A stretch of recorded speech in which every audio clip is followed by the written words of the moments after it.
ಅವ್ರ ಸ್ಮಾರಕ ಬೆಂಗಳೂರಲ್ಲಿ ಅಂಬರೀಷ್ ಪಕ್ಕ ಇವ್ರಿಗೂ ಕೊಡಬೇಕಾಗಿತ್ತು. ಯಾಕಂದರೆ ಅವರೆಲ್ಲ 3 ಜನ ಒಂದೇ ಒಂದು ದಿಗ್ಗಜರು ಮತ್ತು ಒಂದೇ ಹೀರೋಸ್ ಎಲ್ಲ ಫೇಮಸ್ ಆಗಿರೋದು. ಇವರೊಬ್ಬರಿಗೆ ಮಾತ್ರ ಇಲ್ಲಿ ಸಪ್ರೇಟ್ ಕೊಟ್ಟಿರೋದು ತುಂಬ ಮೋಸ ಅನಿಸುತ್ತೆ. ಇವಾಗ ಇಲ್ಲಿ ಕಟ್ಟಿದ್ದಾರೆ ಸ್ಮಾರಕ. ಇವಾಗ ಬೆಂಗಳೂರಲ್ಲಿ ಯಾರಿಗೂ ಅಷ್ಟು ಗೊತ್ತಿಲ್ಲ ಇಲ್ಲಿ ಬಂದಿದೆ ಇಲ್ಲ ಅಂತ. ಸೊ ಅದಕ್ಕೆ ಇದೂ ಇಂಪ್ರೂವ್ ಆಗಬೇಕು. ಇಲ್ಲಾಂದರೆ ಇದನ್ನು ಅವ್ರ ಪಕ್ಕನೇ ಕೊಟ್ಟು ಜಾಗನ ಅವ್ರಿಗೂ ಸಮಪಾಲಿತ್ತು. ಬೆಂಗಳೂರಲ್ಲಿ ಇದ್ದಿದ್ರೆ ಇವತ್ತು ತುಂಬ ಜನ ಎಷ್ಟು ಚೆನ್ನಾಗಿ ಅನ್ನದಾನ ಮಾಡಿ ಎಲ್ಲರಿಗೂ ಪ್ರೋತ್ಸಾಹ ಕೊಟ್ಟು ಇವಾಗ ಇಲ್ಲಿ ಬಂದಿದೆ ಎಷ್ಟೊಂದು ಜನಕ್ಕೆ ಗೊತ್ತಿಲ್ಲ. 15 ವರ್ಷಕ್ಕೆ ಮುಂಚೆ ವಿಷ್ಣುವರ್ಧನ್ ಸರ್ ಸತ್ತಾಗ ನಾವು ಮೈಸೂರಲ್ಲೇ ಇದ್ವಿ. ಮೈಸೂರಿಂದ ಬೆಂಗಳೂರು ಟ್ರಾವೆಲ್ ಮಾಡ್ತಾ ಇದ್ವಿ. ನಾವು ಮನೆ ರೀಚ್ ಆದ್ವಿ, ನಮ್ಮ ಮೆಸೇಜ್ ಬಂತು ಈ ಥರ ತೀರೋಗಿದ್ದಾರೆ ಅಂತ. ಹೌದು, ಇದು ಮೈಸೂರಿರೋದಕ್ಕಿಂತ ಬೆಂಗಳೂರಲ್ಲಿದ್ದರೆ ತುಂಬ ಚೆನ್ನಾಗಿರ್ತಾ ಇತ್ತು, ನಮ್ಗೆ ಖುಷಿ ಇರ್ತಾ ಇತ್ತು. ಎಲ್ಲರೂ ಅಲ್ಲಿದ್ದಾರೆ, ಇವರೊಬ್ಬರು ಮಾತ್ರ ಹಾಕಿಲ್ಲಿ. ಆ ಸ್ಮಾರಕ ರೆಡಿ ಮಾಡಬೇಕಾದ್ರೆ 11 ವರ್ಷದಿಂದ ರಾಜಕೀಯದವರು ಇದ್ರು ಸರ್. ಆ ರಾಜಕೀಯದಲ್ಲಿ ಏನೂ ಮಾಡಲಿಲ್ಲ. ಮೈಸೂರಲ್ಲೇ ಸತ್ತೋದ್ಮೇಲೆ ಮೈಸೂರಲ್ಲೇ ಸ್ಮಾರಕ ಮಾಡ್ಬೋದಿಲ್ಲ ಸರ್ ಅವ್ರನ್ನ. ಅದನ್ನ ಸ್ಮಾರಕ ಮೈಸೂರಲ್ಲಿ ಹೇಗೈತೆ ಇಲ್ಲ ಅಂತ ಹೇಳಲ್ಲ ನಾವು. ಅವ್ರನ್ನ ಮಣ್ಣು ಇಲ್ಲೇ ಮಾಡ್ಬೋದಾಯ್ತಲ್ಲ. ಬೆಂಗಳೂರು ತಗೊಂಡು ಹೋದ್ರು, ಬೆಂಗಳೂರಿಂದ ತಗೊಂಡು ಮೈಸೂರು ತಗೊಂಡ್ಬಂದ್ರು. ಎಲ್ಲ ಫಿಲಮ್ಗಳು ನೋಡಿದ್ದೀವಿ. ಅವ್ರ ಫಿಲಮ್ ಎಲ್ಲ ತುಂಬ ಚೆನ್ನಾಗಿ ಇದೆ.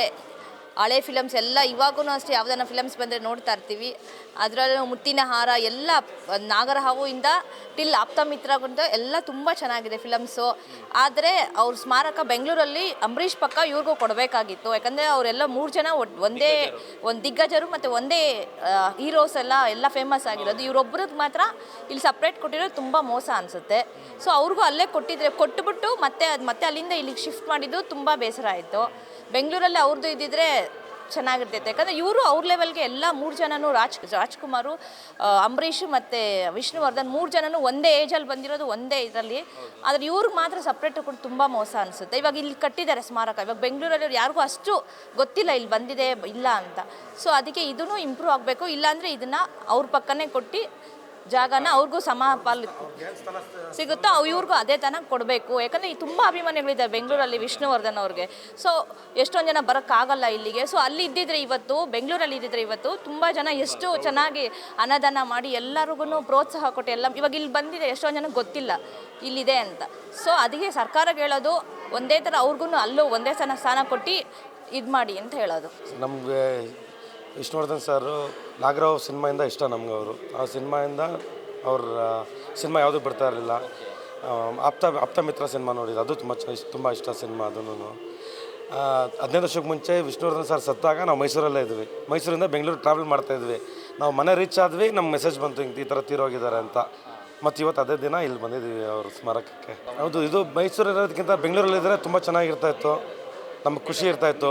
ಎಲ್ಲರೂ ಅಲ್ಲಿದ್ದಾರೆ, ಇವರೊಬ್ಬರು ಮಾತ್ರ ಹಾಕಿಲ್ಲಿ ಅಂತ ಪ್ರಶ್ನೆ ನಮಗೆ ಅಷ್ಟೇ. ಎಲ್ಲರೂ ಇದು ಮಾಡಿರ್ತಾರೆ. ಅವ್ರಿಗೂ ಅಲ್ಲಿ ಒಂದು ಜಾಗ ಕೊಟ್ಟಿದ್ರೆ ಏನು ಇದು ಆಗ್ತಾ ಇರಲಿಲ್ವಲ್ಲ. 4 ಜನ ಇದ್ದರೆ ಇವರೊಬ್ಬರು ಹೆಚ್ಚಾಗ್ತಾ ಇರಲಿಲ್ವಲ್ಲ.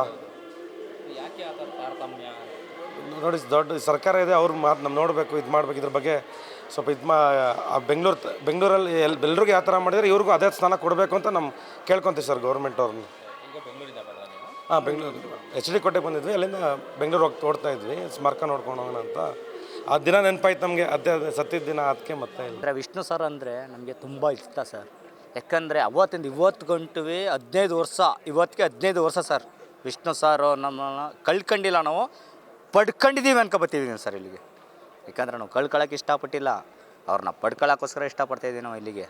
ಅದಕ್ಕೆ 15 ವರ್ಷದಿಂದ ನಾವು ಇವತ್ತು ಗಂಟು ಇಲ್ಲಿ ಮಾತಾಡ್ತಾಯಿದ್ದೀನಿ. ಯಾಕಂದರೆ ಅವರು ನನ್ನ ದೇವರು ಸರ್. ಅವರು ಇವತ್ತು ನಾನು ಸತ್ತೋದ್ರೂ ನನ್ನ ಮಕ್ಕಳಿಗೆ ಅದೇ ಥರ ಇರಬೇಕು ಅಂತ ಎಷ್ಟು ಹೆಸರು ಮಾಡ್ತಾಯಿದ್ದೀನಿ ಸರ್ ನಾನು. ಯಾಕಂದರೆ ಹೆಸರು ಮಾಡೋದಲ್ಲ ಸರ್, ವಿಷ್ಣು ಸರ್ ಒಬ್ರು ಇರಬೇಕು, ಆ ವಿಷ್ಣು ಸರ್ ಹೆಸರು ಇರಬೇಕು, ಆ ಥರ ಇದ್ದೀವಿ ಸರ್ ನಾವು. ವಿಷ್ಣು ಸರ್ಗೆ ಸತ್ತು 15 ವರ್ಷ ಆದರೂ ಇವತ್ತು ಕಂಟಿವಿ.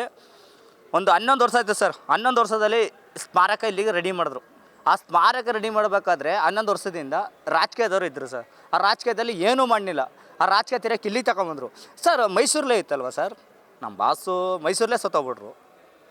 ಮೈಸೂರಲ್ಲೇ ಸತ್ತೋದ್ಮೇಲೆ ಮೈಸೂರಲ್ಲೇ ಸ್ಮಾರಕ ಮಾಡ್ಬೋದಿಲ್ಲ ಸರ್ ಅವ್ರನ್ನ. ಅದನ್ನ ಸ್ಮಾರಕ ಮೈಸೂರಲ್ಲಿ ಹೇಗೈತೆ ಇಲ್ಲ ಅಂತ ಹೇಳಲ್ಲ ನಾವು. ಅವ್ರನ್ನ ಮಣ್ಣು ಇಲ್ಲೇ ಮಾಡ್ಬೋದಾಯ್ತಲ್ಲ. ಬೆಂಗಳೂರು ತಗೊಂಡು ಹೋದ್ರು, ಬೆಂಗಳೂರಿಂದ ತಗೊಂಡು ಮೈಸೂರು ತಗೊಂಬಂದರು. ಅದಕ್ಕೇನೋ ನಮಗೆಲ್ಲ ಈಗ ನಮ್ಮ ಹೆಮ್ಮೆ ಇದೆ. ಇದು ಒಂಥರ ಹೆಮ್ಮೆ, ಖುಷಿ ಇದೆ ನಮಗೆ ಇದು. ಯಾಕಂದರೆ ನಮ್ಮ ಬಾಸ್ನ ನಾವು ಮೈಸೂರಲ್ಲೇ ಹುಟ್ಟಿ ಮೈಸೂರಲ್ಲೇ ಸ್ಮಾರಕ ಮಾಡ್ಕೊಂಡು ಖುಷಿ ಇದೆ ನಮಗೆ. ಆ ಖುಷಿ ನಮ್ಗೆ ಇಷ್ಟ. ಯಾಕಂದರೆ ಅವತ್ತು ಅಂಬರೀಷ್ ಅವರು ಇದ್ದರು, ಬೇರೆ ಯಾರು ಇದ್ದರು, ಅವರು ಅವತ್ತು ರಾಜಕೀಯದಲ್ಲಿದ್ದರು. ಅದನ್ನು ಪುಣ್ಯಭೂಮಿನ ಬೆಂಗಳೂರೊಳಗಡೆ ಮಾಡ್ಬೋದಾಯಿತು. ಆ ಬೆಂಗಳೂರೊಳಗಡೆ ಮಾಡೋಕ್ಕಾಗ್ದೇ ಮೈಸೂರು ಬಂದರು. ಅದಕ್ಕೆ ಕಾರಣಗಳು ಯಾರು ಅದನ್ನು ನಾವು ತಿಳ್ಕೊಬೇಕಲ್ವ ಸರ್. ಇದನ್ನ ಆ ಕಾರಣಗತ್ರ ಏನು ಅಂತಂದ್ರೆ ಗೊತ್ತೈತಲ್ಲ ಸರ್ ನಮಗೆ ಇದು ಈ ಒಳಗಡೆ ಈಗ 15 ವರ್ಷ ಆಗಿದೆ ಸರ್. ಈಗ 15 ವರ್ಷ, ಇವತ್ತಿಗೆ 15 ವರ್ಷ ಅನ್ಕೊಳ್ಳಿ ನಮ್ಮ ಬಾಸ್ ತೀರೋಗ್ಬಿಟ್ಟು. ನಮ್ಮ ಬಾಸು ತೀರೋದ್ರು 15 ವರ್ಷದಿಂದಿವಿ. ಬೆಂಗಳೂರು ಒಳಗಡೆ ತಗೊಳ್ಳಿ ಗೋಳಾಟಗಳ ಜಾಸ್ತಿ ಆಗ್ಬಿಟ್ಟವೆ ಇದೆ. ಗೋಳಾಟಗಳು ಜಾಸ್ತಿ ಆಗ್ಬಿಟ್ಟೈತೆ. 10 ಗುಂಟೆ ಜಾಗನೂ ಬಿಡ್ತೀಯಲ್ಲ ಅಲ್ಲಿ. 10 ಗುಂಟೆ ಜಾಗನ ಏನಕ್ಕೆ ಬಿಡ್ತೀಯಲ್ಲ ಅಂದರೆ ಯಾರ್ದು ರಾಜಕೀಯ ವ್ಯವಹಾರಗಳಿವು ಯಾರ್ದು ಅಂತ ಗೊತ್ತಿಲ್ಲ ಸರ್. ಯಾಕಂದ್ರೆ ಅವ್ರನ್ನ ನಾವು ಕೈ ಮುಗಿದು ಕೇಳ್ಕೊತೀನಿ ಸರ್. ನಮ್ಮ ಬಾಸು ದೇವರು, ಅವ್ರು ದೇವರಾಗೆ ಎದ್ದು ಬಿಡ್ಬೇಕು ನಮಗೆ. ಅವ್ರು ದೇವರಾಗೆ ಎದ್ದು ಬಿಡಬೇಕು. ದೇವ್ರ ಥರನೇ ಎದ್ದು ಬಿಡಬೇಕು. ಯಾವತ್ತು ನಾವು ಅವ್ರನ್ನ ಇವತ್ತು ಗಂಟು ಹೇಳ್ತೀವಿ ಸರ್. ಇವತ್ತು ಇಲ್ಲಿ ಗಂಟ ಬಂದಿರೋದು ಇಷ್ಟು ಅಭಿಮಾನಿಗಳು ಏನಕ್ಕೋಸ್ಕರ ಬರ್ತಾರೆ ಸರ್? ಏನಕ್ಕೋಸ್ಕರ ಬರ್ತಾರೆ? ವಿಷ್ಣು ಸಾರ್ ಅಂದ್ಕೊಂಡೇ ಬರ್ತಾರೆ ಸರ್. ಆ ವಿಷ್ಣು ಸಾರ್ನ ನಾವು ಯಾವ ಥರ ಪೂಜಿಸ್ಬೇಕು ಆ ಥರ ಪೂಜಿಸ್ಬೇಕು ಸರ್ ನಾವು.